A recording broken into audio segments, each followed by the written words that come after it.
Mr. Trump threatens to impose additional sanctions on Russia.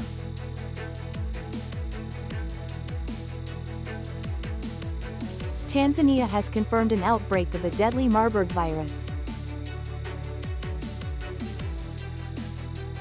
The leaders of Nghệ An in remembrance of President Ho Chi Minh and General Secretary Phong. Hello everyone, you are watching today's news on NTV channel. My name is Đăng. Let's get started. On January 21st, US President Donald Trump said he could impose more sanctions on Russia if Moscow refuses to join peace talks with Ukraine. The statement was made in the context of officials from President Donald Trump's administration reportedly working on a comprehensive sanctions strategy aimed at promoting a diplomatic solution to the Russia-Ukraine conflict. According to Bloomberg, Trump's team is said to be considering two main approaches. The first option is that if a solution to the conflict can be reached, the U.S. will focus on goodwill measures to support sanctioned Russian oil producers, which could help achieve a peace agreement. The second option is to expand sanctions to create maximum pressure, increasing the strain on Moscow. Trump has repeatedly stated that he would negotiate quickly to end the conflict between Russia and Ukraine. While no detailed plan has been presented, the agreement could include provisions for the presence of European peacekeeping forces in Ukraine. Tanzania has confirmed an outbreak of the deadly Marburg virus in Kagera region, located in the northwest of the country. In a press conference in Dodoma, attended by World Health Organization Director General Tedros Adhanom Ghebreyesus, President Hassan revealed that tests conducted at the Kabbalah Mobile Laboratory and later confirmed in Dar es Salaam had verified a case of Marburg virus infection. Fortunately, the remaining suspected cases tested negative. As of January 20th, 25 suspected cases had been reported, but all tested negative, and these individuals are still being closely monitored. The Tanzanian government has intensified its response efforts, sending a rapid response team to the affected area to monitor suspected cases and implement containment measures. This morning, to mark the 95th anniversary of the founding of the Communist Party of Vietnam and to celebrate the Lunar New Year's of the Snake, a delegation from Nghệ An Provincial Party Committee, People's Council, People's Committee, and the Vietnam Fatherland Front of Nghệ An Province held a flower offering and incense ceremony to honor President Ho Chi Minh and General Secretary Phong. At the Kim Lien Historical Site, a special national heritage site, the delegation from Nghệ An Province's Party Committee, People's Council, People's Committee, and the Vietnam Fatherland Front of Nghệ An Province respectfully offered flowers and incense to commemorate President Ho Chi Minh, the great leader of our party and people, the national liberation hero, and a world cultural figure. He was the founder and trainer of the Communist Party of Vietnam. During this sacred moment, the delegation vowed to forever study and follow his noble thoughts, morals, and style, despite facing many difficulties and challenges over the past year.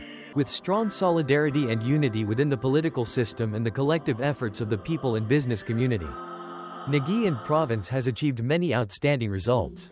At the memorial site of General Secretary Phong in Hung Thong Commune, Hung Nguyen District, the delegation from the Party Committee, People's Council, People's Committee, and the Vietnam Fatherland Front of Nghệ An Province respectfully offered flowers and incense in tribute, expressing their infinite gratitude for the great contributions of General Secretary Phong.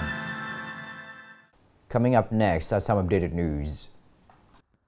On the occasion of the 2025 Lunar New Year, Year of the Snake, Nghệ An Province will organize a low-altitude fireworks display at Ho Chi Minh Square in Vinh City on New Year's Eve.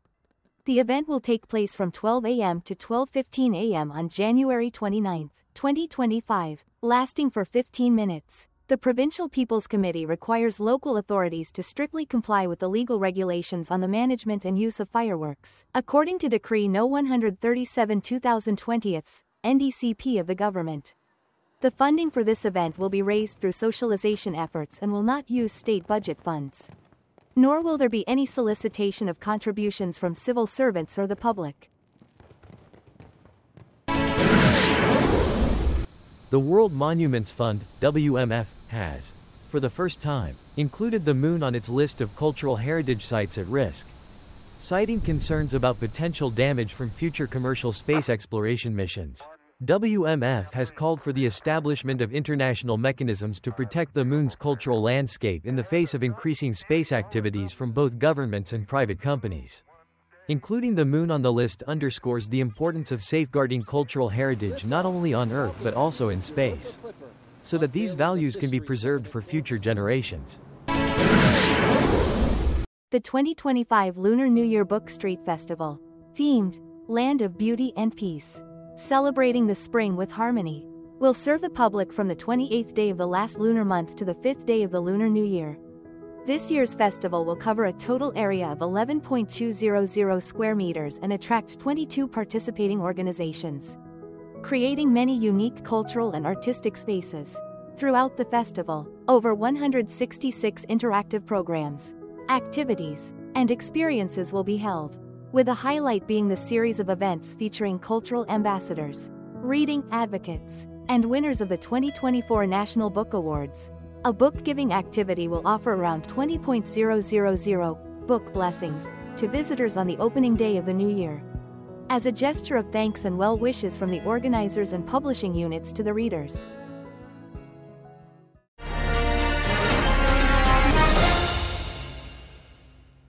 Every year, on the 23rd day of the last lunar month, people across the country prepare offerings to send the kitchen gods to heaven. One of the key traditions is releasing carp into rivers and lakes, a practice that carries both spiritual meaning and fascinating stories. According to the traditional cultural customs of the Vietnamese people, on the 23rd day of the last lunar month every year, families prepare offerings to send the kitchen gods, Ong Dao, to heaven. They believe that the kitchen gods ride Carp to the sky to report on the tasks they have completed or failed to complete during the past year. Afterward, on New Year's Eve, the kitchen gods return to the human world to continue their duties of overseeing the family's stove. According to our ancestors' customs, the carp turns into a dragon. In modern life, the way people release the carp has changed, which unfortunately leads to many carp not surviving. Some people even throw the fish in plastic bags from the bridge. According to cultural experts, when releasing the carp on the day of the kitchen god's offering, it should be done gently and slowly, allowing the fish a chance to survive. This is not only a respectful and sacred gesture, but also a way to bring good luck and blessings to oneself and one's family. Releasing the carp has long been a beautiful custom, marking the end of a year and sending away sorrow. Releasing carp to send the kitchen gods to heaven is a beautiful tradition in Vietnamese cultural life, symbolizing respect and wishing for a prosperous and peaceful new year. Instead of inadvertently undermining the positive meaning of this custom, we should release the carp in the right places, while also ensuring no waste is left behind to pollute the environment. This is the end of the show today. Thank you for watching.